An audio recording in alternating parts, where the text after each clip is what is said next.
In 1760, the Scottish writer James Macpherson claimed to have discovered an ancient and long-forgotten Gaelic epic. According to Macpherson, this work told the tale of a mythical Scottish hero and his battles against a foreign invasion. Macpherson attributed the epic to Ossian, a legendary Celtic bard whom he presented as the Homer of the Highlands. The publication of these poems caused a sensation across Europe. They were quickly translated into all major languages, igniting a wave of enthusiasm for Celtic culture and mythology, which had long been overlooked or forgotten. For many, Ossian's epics seemed to give the Celtic tradition equal footing with the grandeur of Greek mythology. However, doubts soon arose. Scholars and critics began to investigate Macpherson's claims, questioning whether he had truly translated ancient Gaelic manuscripts or if he had written the work himself, using fragments of folk traditions as a base. Some accused him of outright forgery, arguing that Ossian was a fictional creation designed to give his own poetry an aura of antiquity.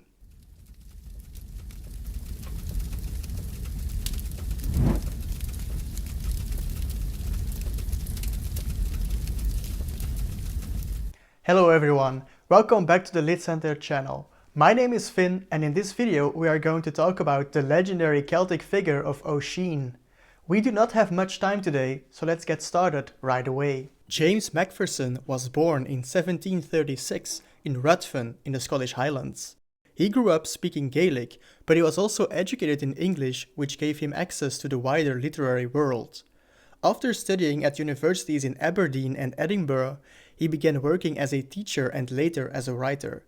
Macpherson developed a strong interest in the old Gaelic poems he heard from local storytellers while traveling through the Scottish Highlands. Later, he decided it was important to write these stories down on paper so that they could be preserved from extinction. Over the course of the next years, he started collecting these stories and also translated them into English. Actually, this must have been very interesting material to the broad people. You see, during Macpherson's time, Celtic mythology was something half remembered. The educated people in Edinburgh and London knew very little about it, beyond vague romantic notions of ancient warriors and misty landscapes. It was all a bit vague. It was known that there was a Celtic mythology, but it was all a bit unclear and also very unapproachable for English speakers, because most of the people who knew these stories lived in the far Highlands. And these were also people who only spoke Gaelic and simply told the stories that had been passed down for generations.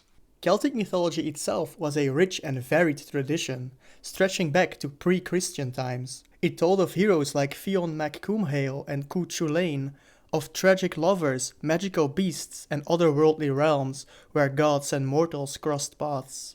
These stories conveyed important values like bravery, honor, loyalty and the deep bond between people and their homeland. But in the 1700s, very few of these stories had been written down in Scotland. They survived mainly in memory, recited by bards and storytellers in Gaelic. Outside the Highlands, many saw Celtic folklore as a curiosity from a fading culture, not as a serious part of the nation's history. So when Macpherson traveled through Scotland and heard these stories in their original setting, it's easy to see why a folklore enthusiast like himself would become excited. During his research, he claimed he had uncovered ancient poems by a bard named Ossian, a legendary figure thought to be one of the greatest Celtic poets. These poems, Macpherson said, were the lost voices of Scotland's past, filled with heroic deeds and strong emotions.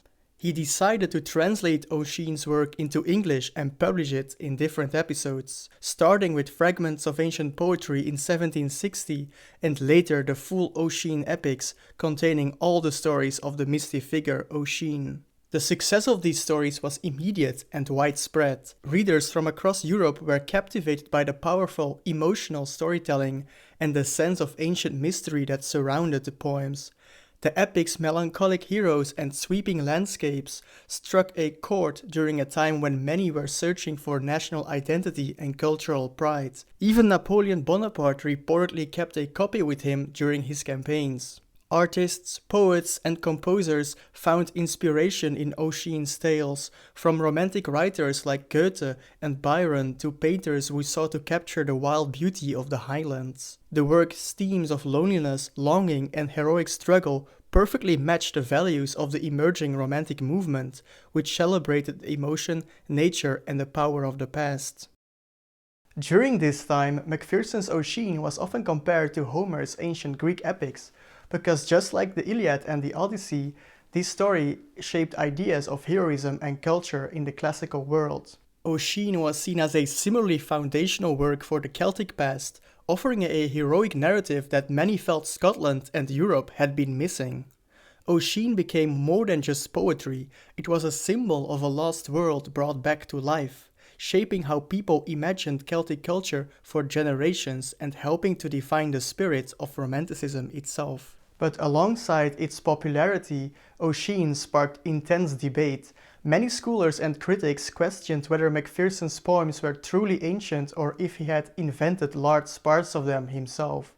Some accuse him of blending genuine folklore with his own creative additions, while others dismissed the work as a literary forgery. This controversy divided opinions for decades, with supporters praising Macpherson for reviving a lost Celtic heritage and skeptics demanding proof of the poem's authenticity. Regardless of these disputes, Ossian's impact on literature, culture, and national identity remained undeniable. Today, contemporary scholars agree that Ossian, the legendary bard Macpherson claimed to have translated, never actually existed.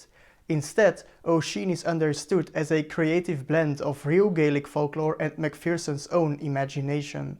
Unlike Homer, who despite debates is generally accepted as a historical figure or at least as a symbolic author behind ancient Greek epics, Ossian was a fictional creation. But even though Macpherson's poems are not genuine ancient texts, they still played a crucial role in preserving and popularizing Celtic culture. So now that we know all this, let's take a closer look at what the Ossian stories are about. Like we already established, the Ossian poems tell the stories of the legendary bard Ossian, who lived during Scotland's ancient past. The books are filled with tales of heroic warriors, tragic love and epic battles, set against wild, rugged landscapes. Ossian himself is portrayed as a wise and mournful poet whose songs preserve the memories of a vanished world. He often reflects on the fleeting nature of life and the enduring power of glory and fame, much like Homer does in the Iliad and the Odyssey.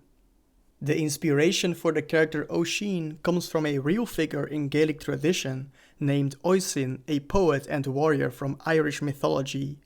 Ossian is known as the son of Fionn mac Cumhaill, the legendary leader of Fionn, a band of warriors celebrated in Celtic folklore.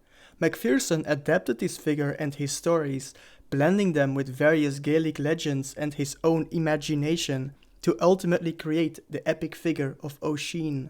In hindsight, creating Ossian, sort of in the image of Homer, and claiming that he has discovered his work was an incredible marketing stunt by Macpherson to help popularize his own work.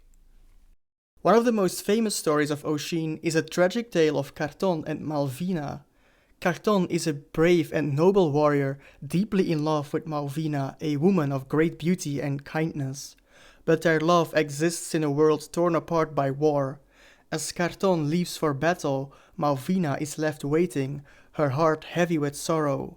The poem captures the pain of separation and the cruel fate that even the strongest love cannot escape. It's a story of courage, loyalty and heartbreak, set against the haunting landscapes of the Highlands, themes that resonated deeply with readers then and continue to do today. To end this video, we will look at a brief excerpt from the original Gaelic texts of Ossian, showcasing the lyrical beauty and haunting tone of the poems.